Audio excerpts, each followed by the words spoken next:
There's a huge raft of typical customer experience problems, but for most people whose job it is to manage customer experience, it's actually prioritising those challenges. It's the whole thing. It's about the people, it's about the technology, it's about the processes, it's about understanding and the insight that you get from the clients. Prioritising where they're going to put their focus, how they're going to take that through, that's the real challenge for them.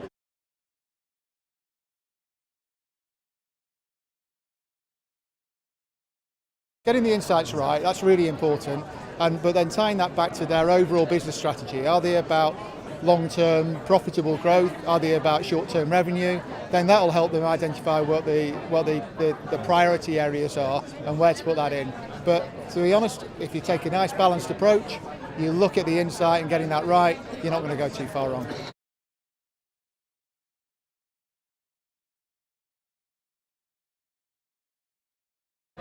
So in customer experience world, you talk about the distinction between inside out and outside in a lot. Inside out, data is fantastic. We find out stuff about customers, we understand what they want, we can derive experience, we can derive what it is they're looking for. Outside in, it's about privacy, about the concerns, the level of creepiness that might come in from all of a sudden they know something about you that they didn't expect to do. And we've all had that experience where 2 days ago you type something into the Google search engine and two days later you see the adverts popping up for the exact same thing. How does that feel? How do I feel about that? Some generations it's no problem, it's no concern. Others it's less of a concern. We did Asteria did a 500 organisation survey around big data right across Europe, and what we found is that the organisation maturity and use of that data is really sort of below average for most organisations. A lot of them are talking a huge talk around the use of big data, how it's going to work. What we actually find is they haven't really managed their small data, the quality's not right, and when their marketing departments are trying to personalise to create the segments of one, if you haven't got the personal data right, you're not out of the game. That's right.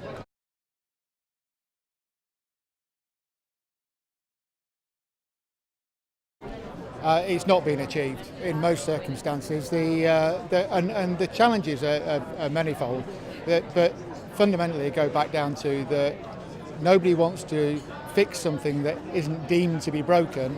A lot of the legacy systems have data structures in there that make it really difficult to manage the omni-channel solutions.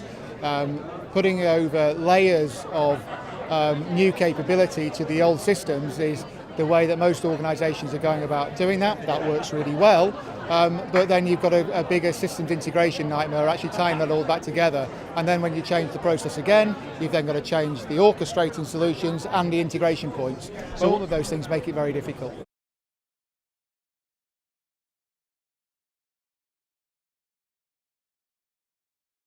There's no silver bullet, and to some extent you have to really look back to your business and your IT strategies and how they'll work effectively together. Most organisations are taking a balanced approach of building layers that encapsulate the hard stuff and make the easy stuff easier over the longer term. And that balanced approach is likely to be the way to move forward.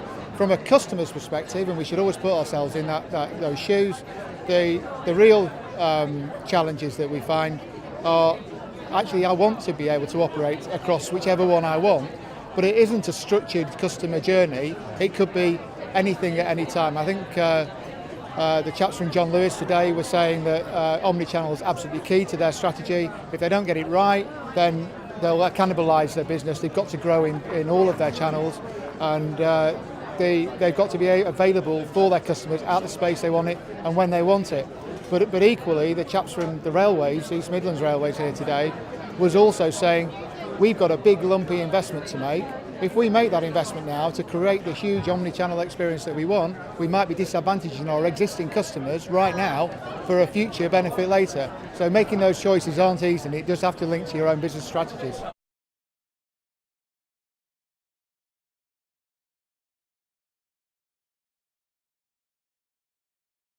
Well, call me a cynic, but I love John Lewis, but if I could get something cheaper elsewhere that was the same thing, then I'd go. Their motto of never knowingly undersold really helps. yeah, and they've had it for quite some time. So the longevity of their message, and also the fact that they do put it into action and they do it, is the things that help to engender trust. Because at the end of the day, I'm going to be very fickle. I'm a customer.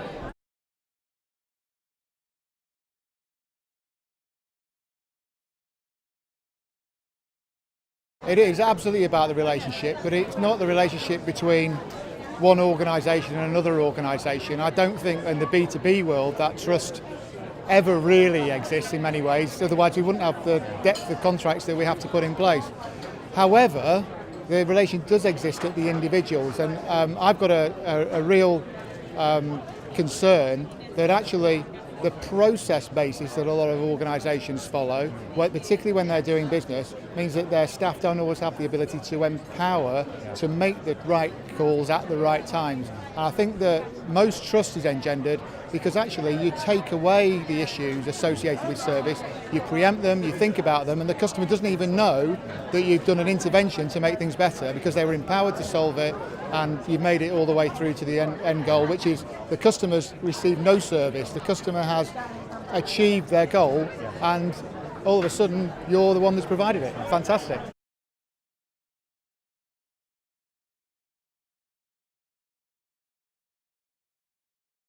Well, so I'm very focused on the level of customer effort. We've heard Nicola from BT talking about the impact of NetEasy. I think that different organisations have different types of requirements. If you're more product-based organisation, then it's often about the product, the features, the things that it actually does for you and where you move along.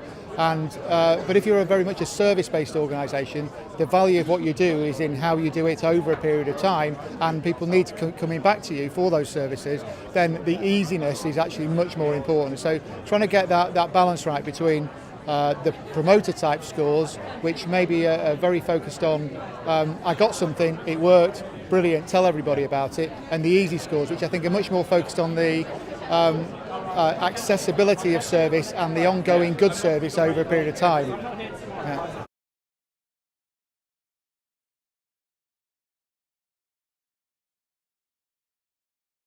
I think they absolutely are. As I understand it, this is the biggest event that the Marketforce guys have, and I'm not surprised. One of the reasons I like working in the customer experience world is people are focused on customer opinions, they're focused on the things they actually do. In general, that means they're listening and they're reacting and they're helping. And people who operate like that are often, horrible words, but very sharing. And what you do find in these customer experience focus events is that the sharing of good practice is really important, and it is picked up, and you can see it being developed across sectors. You can see it developed within sectors where we identify these things. And the competitive advantage of having specific things seems to go out the window slightly, which I think is great in this sort of environment.